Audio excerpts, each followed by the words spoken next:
Positioning के दौरान रूसी सेना का देखिए हमला हुआ है। रूस के सीधे हमले का वीडियो सामने आया है। रूस की डायरेक्ट इन्वॉल्वमेंट है सीरिया में और रूस पूरी तरह से बशर अल असद की सरकार के साथ खड़ा है, सेना के साथ खड़ा है। अलेप्पो में विद्रोही दरअसल जश्न मना रहे थे और उसी वक्त रूस की सेना ने बड़ा हमला करके कई विद्रोहियों को मौत के घाट उतार दिया है। ये देखिए तस्वीर।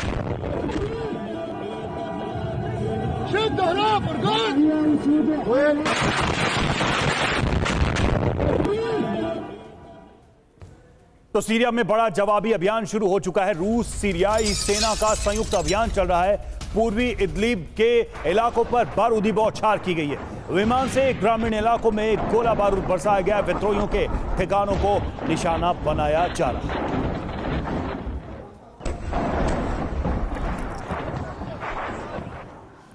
और अब हमें समझ लेना जरूरी है कि आखिर सीरिया पर सबकी नजरें क्यों हैं। सीरिया पर सबकी नजर क्यों है, समझिए। रणनीतिक लिहाज से बेहद अहम देश है सीरिया। कई देशों के साथ सीरियाई सीमा लगती है, जो मैप के जरिए अभी हमने आपको दिखाया भी। भूमध्य सागर पर दबदबे के लिए भी सीरिया को जरूरी माना गया है। ईरान के सीरिया में 450 से ज्यादा सैन्य पोस्ट हैं। यानी आप सोचिए कि ईरान का कितना कुछ यहां स्टेक पर लगा हुआ है। रूस के सीरिया में 160 से ज्यादा सैन्य पोस्ट मौजूद हैं।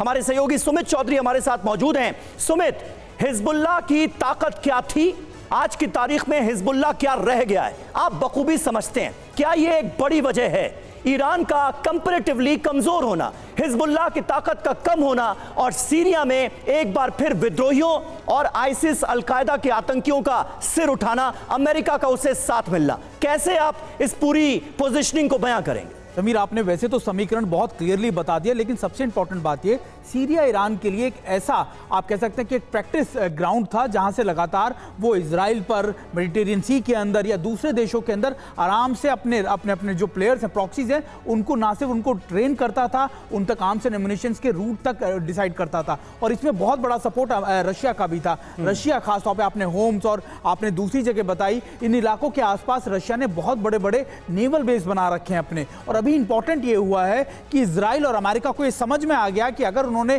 सीधे तौर पर सीरिया के अंदर बड़ी एयर स्ट्राइक्स की तो निश्चित तौर पर उनके ऊपर सवाल खड़े होंगे।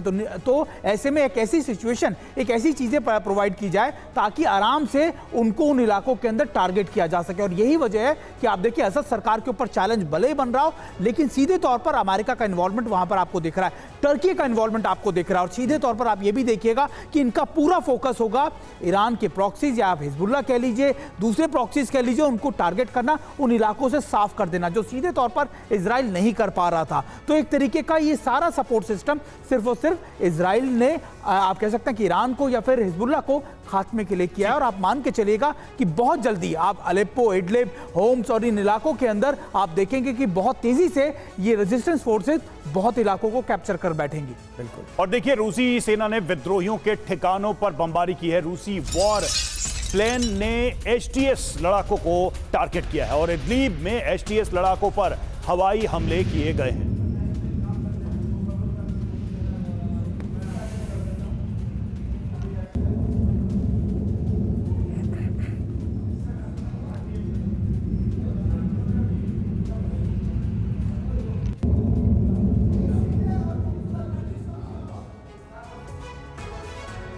और आइए अब आपको बताते हैं कि सीरिया में जारी युद्ध के बीच रूस आखिर किस भूमिका में है और क्यों। आप लगातार देख रहे हैं रूस की सेना जो है वो किस तरह से सीरियाई सेना के साथ खड़ी है, विद्रोहियों के खिलाफ खड़ी है। सीरिया में युद्ध, फ्रंट लाइन पर रूस। अभी क्या हो रहा है जानिए।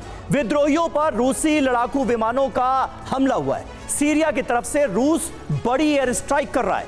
अलेप्पो में हयात के खिलाफ रूस की सेना ने बड़ा एक्शन लिया है। इदलिब, हमा के कई इलाकों को बनाया है निशाना।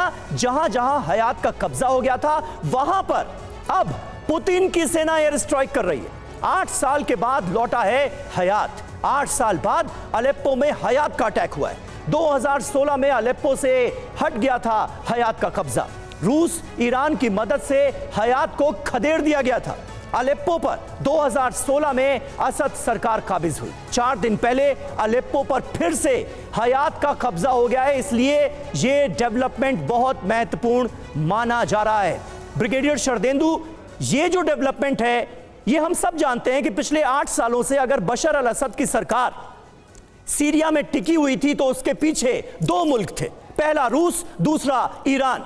आज की डेट में जब ईरान इजराइल वॉर फ्रंट पर कहीं ना कहीं उलझा हुआ नजर आता है, रूस यूक्रेन वॉर फ्रंट पर उलझा हुआ नजर आता है, तो क्या तुर्की को खास करके, क्योंकि अमेरिका का सहयोग सीरिया का जहां तक सवाल है तुर्की के साथ नजर आ रहा है, क्या तुर्की के लिए यह एक मुफीद मौका है जिसका इस्तेमाल किया जा रहा है उसकी तरफ से? एक बार फिर खलीफा बनने की चाहत जो है वो कुलाचे मार रही है एर्दोगन की, क्या इसे ऐसे देखा जाए?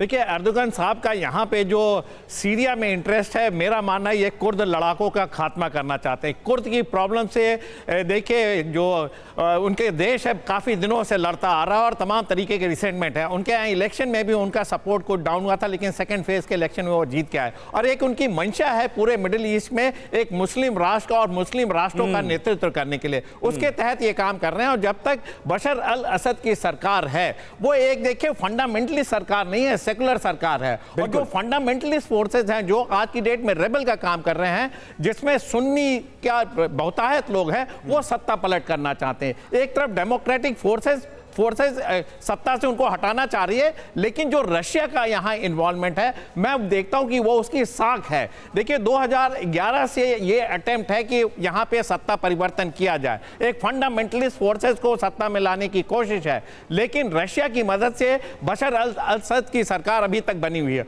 तो मेरा मानना आगे आने वाले दिनों में रशिया के और स्ट्राइक तेज होंगे, IRGC का और इन्वॉल्वमेंट बढ़ेगा और वो किसी भी हालत में नहीं चाहेंगे कि सत्ता परिवर्तन हो। जहां तक तुर्की का सवाल है, वो एक लिमिटेड एम पे काम कर रहा है। एक तरफ तो वो देखिए हमस की कहता है कि हम फिलिस्तीन के कॉज के लिए खड़ा है, हमस की मदद करने के लिए तैयार है और मुस्लिम फंडामेंटलिस्ट और मुस्लिम वर्ल्ड को लीड करने की कोशिश करता है। और दूसरी तरफ वो आज की डेट में इन लड़ाकों का साथ दे रहा है। मकसद है कुर्द को खत्म करना। यानी बहुत सारे कॉन्फ्लिक्टिंग इंटरेस्ट हैं उन सारे प्लेयर्स के जो इस वक्त सीरिया में इन्वॉल्व हैं, चाहे वो टर्की हो, चाहे वो ईरान हो, या फिर अमेरिका, या फिर इजराइल हो।